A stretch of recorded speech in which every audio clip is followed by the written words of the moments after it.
আসসালামু আলাইকুম ভিউয়ার্স, টোনাটুনি রান্নাবান্না চ্যানেলে আপনাদের সকলকে স্বাগতম। রমজান মাসে রোজা রেখে ইফতারিতে কিন্তু ছোলা ভুনা আমাদের মাস্ট থাকতেই হয়। তাই আপনাদের মাঝে ছোলা ভুনার রেসিপিটা নিয়ে আসলাম।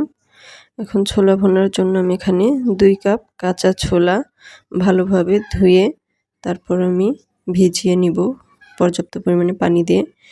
এটাকে ভিজিয়ে আমি সারা রাত রেখে দেব। 7 থেকে 8 ঘন্টার মতো ভিজিয়ে রাখলেও হবে, তবে সবথেকে ভালো হয় সারা রাত ভিজিয়ে রাখলে। তো দেখুন সারা রাত ভিজিয়ে রাখার পর আমার ছোলাগুলো কি সুন্দর ফুলে উঠেছে। আমি আবারও ছোলাগুলো ভালোভাবে কয়েকবার পানি পাল্টে ধুয়ে নিয়েছিলাম। আর এখন আমি আপনাদের মেপে দেখিয়ে দিচ্ছি 2 কাপ থেকে কতটা ছোলা হয়েছে। আমার এখানে 4 কাপের একটু বেশি ছোলা হয়েছে। এখন ছোলাগুলো আমি প্রেসার কুকারে সিদ্ধ করে নেব। আপনারা চাইলে এমনিও সিদ্ধ করে নিতে পারেন, সেক্ষেত্রে একটু বেকিং সোডা দিলে তাড়াতাড়ি সিদ্ধ হয়ে যাবে। এখন আমি এখানে সামান্য পরিমাণে হলুদ আর সামান্য পরিমাণে লবণ দিয়ে দিলাম সিদ্ধ করার জন্য। সেই সাথে ছোলার জন্য যে আলুটা লাগবে সেই জন্য আমি এখানে দিয়ে দিচ্ছি মাঝারি সাইজের 3টি আলু, 2টি আলু মাঝারি সাইজের আর একটি একটু ছোট। আর এদিকে আমি এখন একটা স্পেশাল মশলা করে নিব ছোলার জন্য। তার জন্য আমি দিয়ে দিচ্ছি সামান্য পরিমাণে গরম মশলা। গরম মশলাতে রয়েছে দারুচিনি, এলাচ, কিছুটা লবঙ্গ, আর দিয়ে নিয়েছি একটা জয়িত্রীরও অর্ধেকেরও কম 1 চা চামচ আস্ত জিরা নিয়েছি। আর নিয়েছি এখানে জয়ফল, একদম অল্প একটু, একটা জয়ফল ভেঙে আমি সামান্য একটু নিয়েছি এখানে। এখন সব মশলাগুলো আমি একটু সময় নিয়ে ভেজে নিব বা খালি খোলায় টেলে নিব।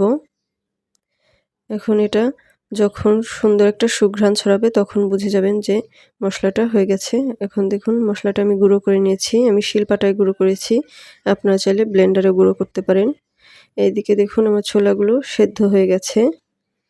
আমি একটু ভেঙে দেখাচ্ছি, দেখুন একটু চাপ দিলেই কিন্তু ছোলাটা গলে যাচ্ছে। এটা কিন্তু একবারে বেশি সেদ্ধ হয়ে যায়নি, আবার কমও সেদ্ধ হয়নি, একদম পারফেক্ট হয়েছে। আমি মিডিয়াম আঁচে 2টি সিটির মতো দিয়ে প্রেসার কুকারে রেখে দিয়েছিলাম ভাপটা বের না হওয়া পর্যন্ত। এরপর আমি এটা খুলে নিয়েছি। এখন এদিকে আমি মশলাটা কষিয়ে নিব ছোলার জন্য। সেজন্য আমি প্যানে নিয়েছি 1/2 কাপের একটু বেশি সরিষার তেল, আপনারা চাইলে সাদা তেল দিয়েও করতে পারেন। এরপর দিয়ে দিলাম গরম মশলা ফোড়ন, তেজপাতাও দিয়েছি। এরপর দিয়ে দিলাম 1/2 কাপের মতো পেঁয়াজ কুচি। পেঁয়াজ কুচিটা আমি এখন ভালোভাবে ভেজে নিব, প্রায় বেরেস্তা করে নিব। এখন আমি পেঁয়াজ কুচির মধ্যে দিচ্ছি সামান্য পরিমাণে লবণ, এতে করে পেঁয়াজটা তাড়াতাড়ি বেরেস্তা হয়ে যাবে। এই তো আমার পেঁয়াজটা বেরেস্তা হয়ে গেছে। এখন আমি একটু সামান্য পানি দিয়ে নিচ্ছি যাতে পেঁয়াজটা পুড়ে না যায়। এখন আমি এর মধ্যে দিয়ে নিব 1.5 টেবিল চামচের মতো রসুন বাটা, আর সেই সাথে দিয়ে নিব 1 টেবিল চামচ আদা বাটা। দিয়ে এটাকে আমি পেঁয়াজের সাথে ভালোভাবে মিশিয়ে ভাজা ভাজা করে নিব, এতে করে রসুন আর আদার কাঁচা গন্ধটা চলে যাবে। যতক্ষণ এই গন্ধটা চলে না যাবে ততক্ষণ আমি ভেজে নিব। দেখুন এটা ভাজা হয়ে গেছে, উপরে তেল ছেড়ে এসেছে। এখন এই পর্যায়ে আমি 2টা মিডিয়াম সাইজের টমেটো কুচি দিয়ে নিচ্ছি। আপনাদের কাছে টমেটো না থাকলে না দিলেও হবে, এটা অপশনাল। এরপর দিয়ে দিলাম 1/2 চা চামচ হলুদের গুঁড়া, 1 টেবিল চামচ মরিচের গুঁড়া।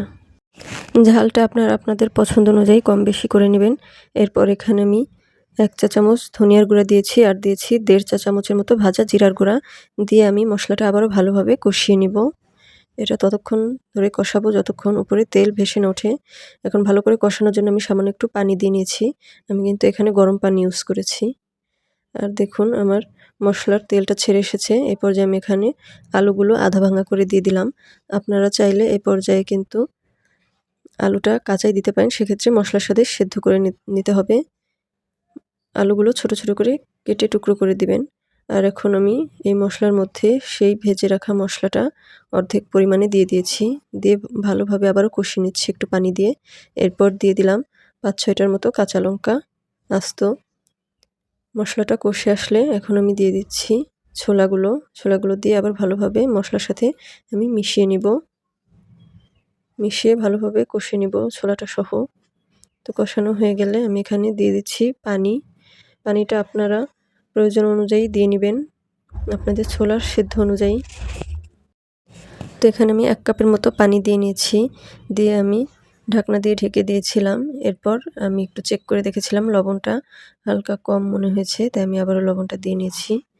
আর রান্নার প্রায় শেষ পর্যায়ে এসে বাকি ভাজা মশলাটা আমি এখানে দিয়ে দিচ্ছি।